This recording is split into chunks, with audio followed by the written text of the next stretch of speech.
Let's take you to the country's capital now. The second day of the Southern African Transport Conference is getting underway. There have been renewed calls for the integration of South Africa's fragmented transport sector to better serve commuters and drive economic growth.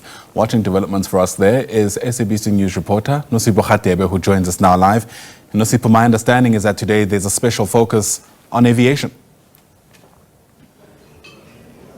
Certainly, Ayanda, very good morning to you and to the viewers at home. The focus today in one of the sessions is aviation at the second day of the 43rd Southern African Transport Conference. And to give us some more insight, as we know then that AXA, of course, is also getting into some maintenance work, looking at its network. I'm going to turn to my guest now, aviation expert John Higa.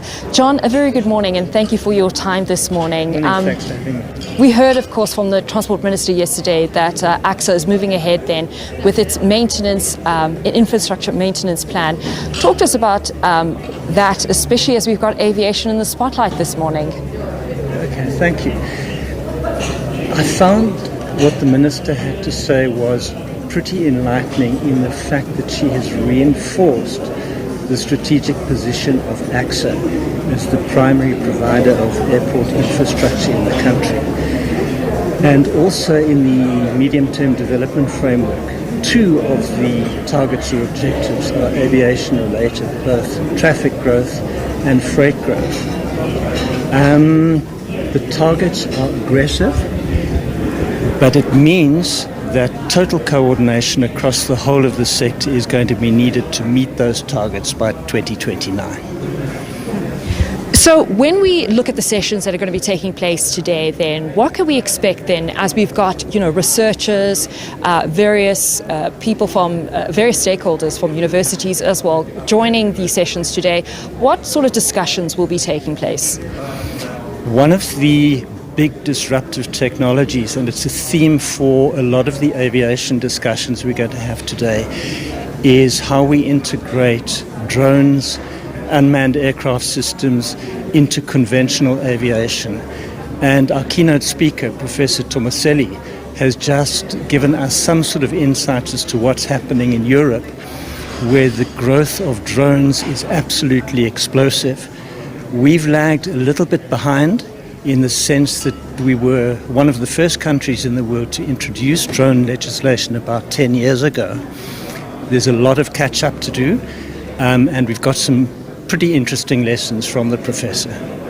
So a lot of catch up to do, but we also heard from the Minister that we've also got a lot of plans that we want to put in place. One being getting about 42 million passengers on our aviation, on our airplanes. Talk to us about that when we look then at that 4 years that she's sort of given then for us to get to those plans to ensure economic growth and drive jobs. Interesting, as I said, aggressive targets. I think the current stats are that AXA airports handle about 20 million arrival and departure passengers at the moment. That represents probably 95% of all scheduled passengers going into and out of the country.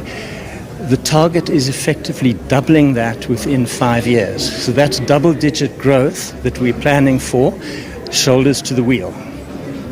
All right, John, I know you are heading or chairing one of the sessions now, so we're going to leave it there. Thank you so much for your time. That was aviation expert John Higa there talking to us about the aviation in the spotlight then. Of course, as I mentioned, Ayanda, we've got AXA working then on improving its infrastructure maintenance there, 21 billion rand, just over 21 billion rand that's been earmarked for that. And we've seen then that there's some work underway already. OR Tambo, one of the airports then, that we're seeing that there's ablution maintenance work that's happening there, improving then the feeling then for passengers on our airports network. But also, as John pointed out, some interesting developments there when we look at drones. But of course, all of that will be spoken today during the sessions. And as I mentioned, John chairing one of those sessions, looking then at the aviation sector in particular when we look at the transport sector in South Africa.